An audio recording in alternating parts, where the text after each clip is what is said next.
That was the sound Tuesday from the west end of the city of Toronto, Canada, where protesters blocked a rail line demanding that the Canadian government impose an arms embargo on Israel as the war on Gaza continues. According to protesters, the plan was to shut down freight services from Canada to the U.S. to show solidarity with Palestinians who are now starving in Gaza. Local media reported that more than 100 demonstrators blocked the tracks at Pelham Avenue and Osler Street around 5 p.m. Tuesday. 4 people were arrested and faced various charges ranging from disorderly conduct to violations of Canada's Railway Safety Act. Journalist Camila Escalante was there covering the protest and interviewed some of the protesters.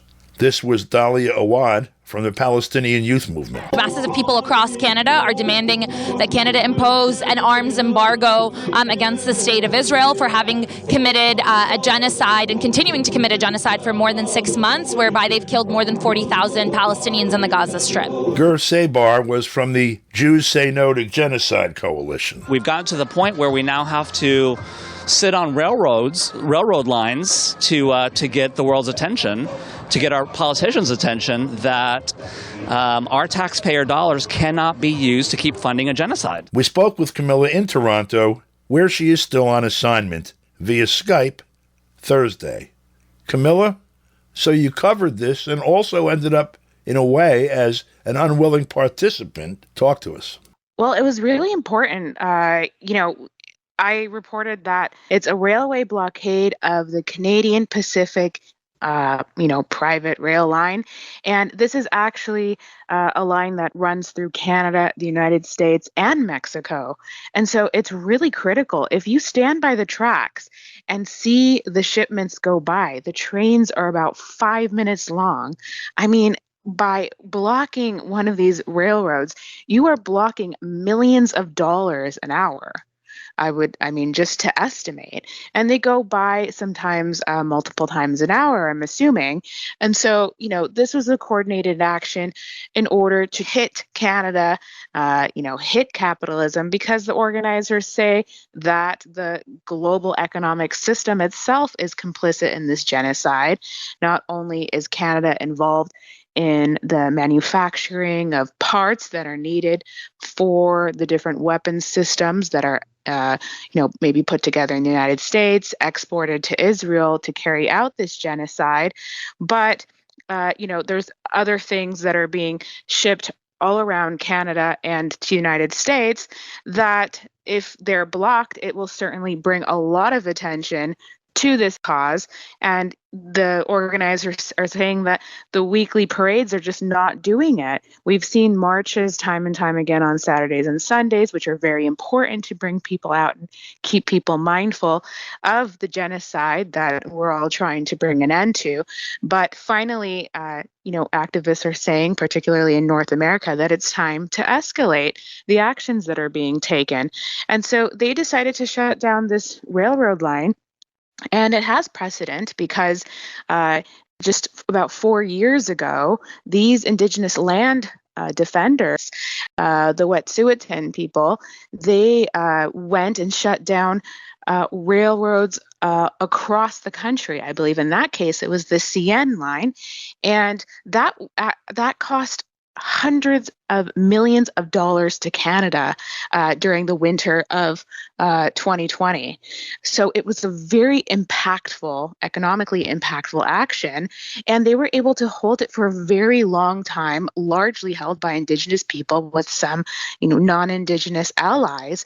And so this is something that now the Palestinian, movement wants to try to follow suit and see if they can have, some ways of exerting more of their demands on the government. And their demands now are a total and comprehensive arms embargo on Israel. They're saying that whatever has been said in the parliament and by the government and all of these condemnations and expressions of concern for what's going on in Gaza and people starving is all just talk.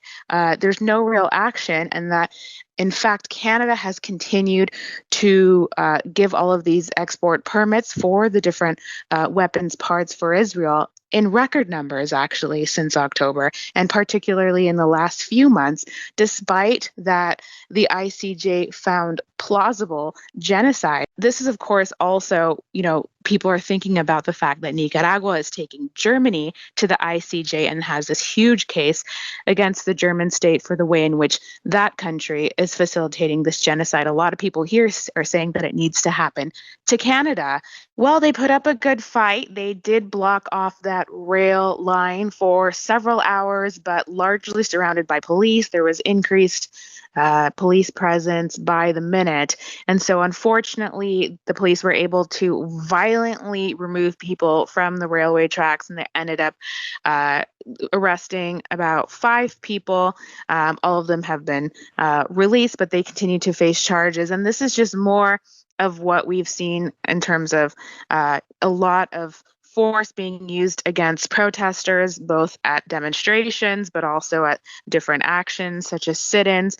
Unfortunately for us, myself and my cameraman, we are press and we didn't enter, across the railroad or anything like that. We actually get better shots being far away and in a good position. But they came and removed us forcefully as well, knocking over our camera. And it's just that they just have absolutely no respect for the work we do. They don't recognize different sorts of alternative media because they know that these alternative media outlets actually report the truth rather than the mainstream media, which is, doing a both sides thing and really is not pro-Palestine in any way, shape, or form because of the directives of their owners of those private media outlets, but also the state media outlets here in Canada. But I think these sorts of actions have become much more difficult, and that's because we've seen increased surveillance. We've seen a lot of undercover cops. They're using a lot of fear tactics. They're doing things like kettling people. When they arrest people, they're taking them to different precincts in order to, make it more difficult for people to show up in numbers to support those who've been detained and different things like that. And this, of course, comes at a time when, the government has basically in other ways criminalized expressions of, or is moving towards criminalizing expressions of solidarity with Palestine. And at the same time, the city of Toronto itself is sending out police constables to anywhere where Jewish community members are coming together, whether it be a birthday celebration or something in the park. I actually saw that at the park, that there was a group of Jewish people that were coming together to have some sort of food or something on a really nice sunny day, and there were police there, and we didn't know that that was the reason for police. Certainly that sort of protection hasn't been extended to any other community, namely, Muslim and Arab communities who have kind of, become the victims of all of this because of the way in which they're being profiled in the media and by the government. You've got some history with Toronto. This isn't your first rodeo there. Is this, if you're feeling in essence intimidation from the police of you as a member of the press, is this new? Is this like an additional layer of stuff that they're throwing at protesters to try to dampen coverage, I guess, or intimidate the press? It's not new. It might have been, we might not have seen it as much recently, but we've actually experienced this a lot in previous years with the alternative media that has gone along to accompany the different actions carried out by Indigenous peoples, be it in direct land defense at these different blockades that they've had, but also they've had their sort of sit-ins and occupations and stuff of federal offices. And during those different things, we've had a number of alternative journalists have been assaulted by police and had, again, their devices knocked over and all of that. We also know that in terms of how they're treating just the activists who are carrying out these actions, that they're doing things like snatching phones. And so the concern is that they would also they wouldn't hesitate to do that to a member of the press. Now that they seem to be getting more into crackdown mode, and they could even do something like take away our camera because of the evidence that it may have, incriminating them, of course, in the way they use brutal repression against the protesters. Well, thank you very much for this, and we'll speak with you again next week. Thank you, Don. For KPFK, I'm Don DeBar.